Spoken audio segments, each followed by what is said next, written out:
Kung may isang bagay na sigurado dito sa ating mundo, ito ay ating kamatayan. Napapaligiran tayo ng mga bagay na nagpapaalala sa atin ito. Madalas ko ang marinig ang mga katagang, panapanood lang yan, una-una lang yan. Kapag oras mo na, oras mo na. Pero ang totoo ay di biro ang maulila ng mahal mo sa buhay.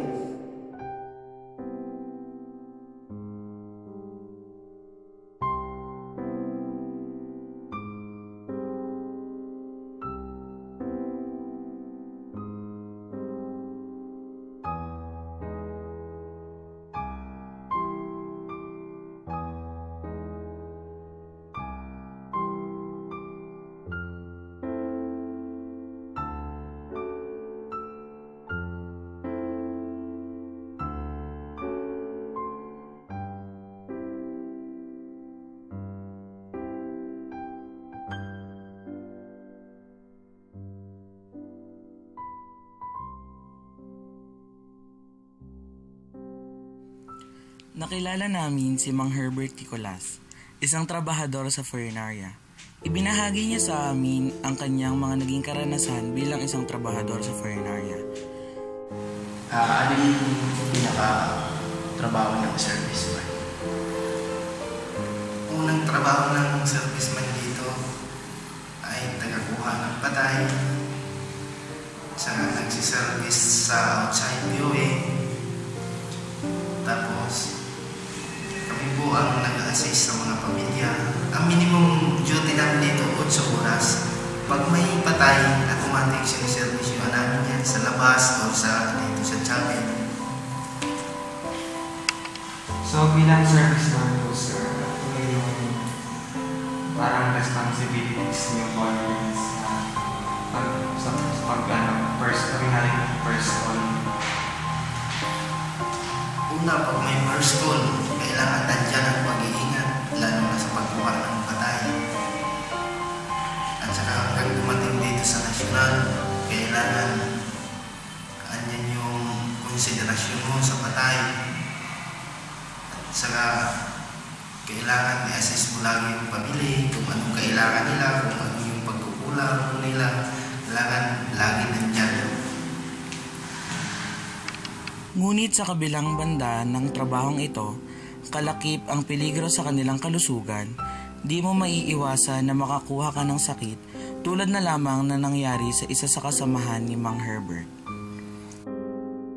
Ano yung mga naging sa mo kuya, ginaguhugutan mo ng lakas ng loob sa mga experience mo na sa itong trabaho?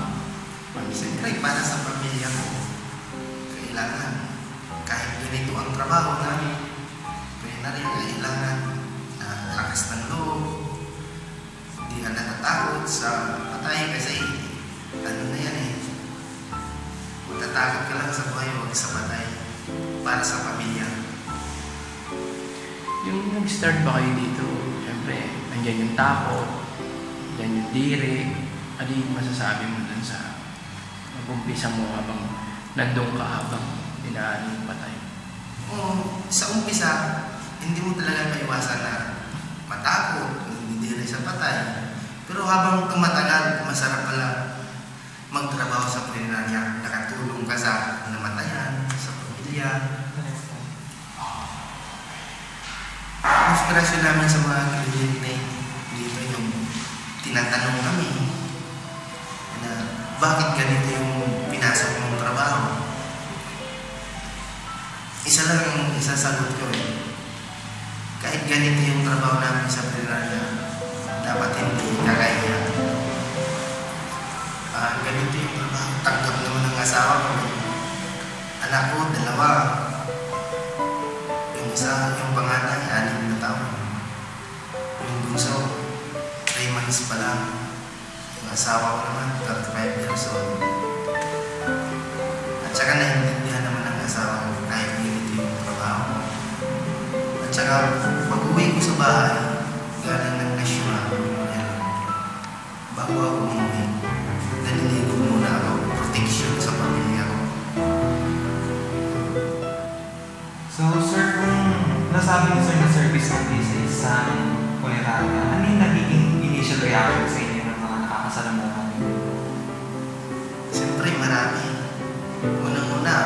sinabi ko na sa punerarya ako nagtatrabaho, medyo nagdidiray sila. Pero hindi nila alam masarap magtrabaho sa isang punerarya. Unang-una, nakatulong ka sa namatayan. Pangalawa, nakatulong rin sa pamilya ko. Yung trabaho ko. At saka, wala naman siguro silang pakialam kung ito yung trabaho ko. So, sir, ito naman po sa family. Ganito yung trabaho. Tanggap naman ng asawa ko. Anak ko, 2. Yung isa, yung pangatay, 6 na taon. Yung bunso, 3 months pa lang. Yung asawa ko naman, 35 years old. At saka naiintindihan naman ang asawa ko kahit ganito yung trabaho ko. At saka, pag-uwi ko sa bahay, galing nag-nasyon ako.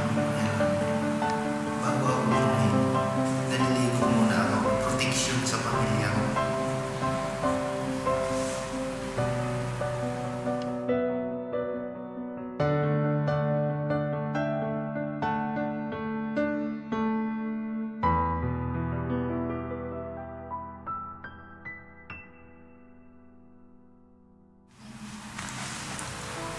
Ako si Hanber Ed Colas, isang serviceman dito sa National Memorial Homes.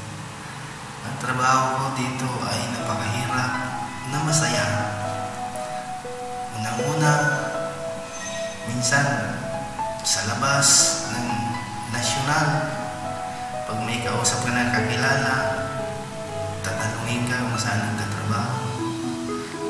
Siyempre, sasabihin mo nasa punerarya, nandidiri, pero hindi nila alam na masarap magtrabaho sa isang punerarya.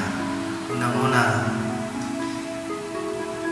nakatulong ka sa kapwa, lalo na sa namatayan. Nakatulong ka sa namatayan, nandiyan yung pagsiservisyo sa kanila, kung ano yung pagkukulang ng punerarya sa kanila, kailangan andiyan ka lagi.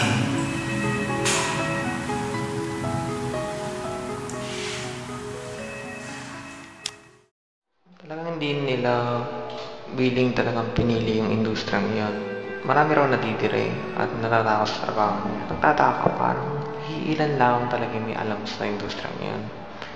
Although common na yung may mga tagabuhat ng mataol, mayroong magdadrive.